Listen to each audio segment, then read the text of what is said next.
Hazrat Ibn Abbas radiyallahu anhu told Hazrat Qurayb, one night I stayed with Hazrat Maimuna radiyallahu anha, his maternal aunt.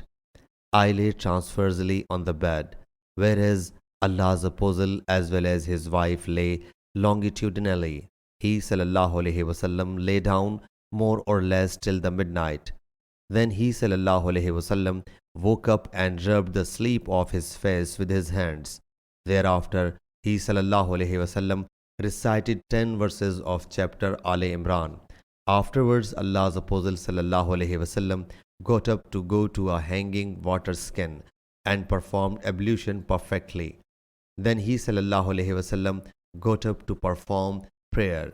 So I did the same and stood up beside him.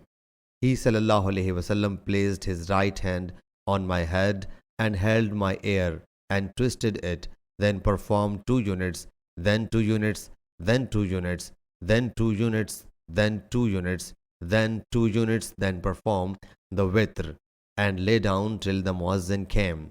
So he sallallahu alaihi wasallam got up and performed 2 units. Thereafter, he sallallahu alaihi wasallam went out and performed the morning prayer. Sahih Bukhari, Hadith number 992.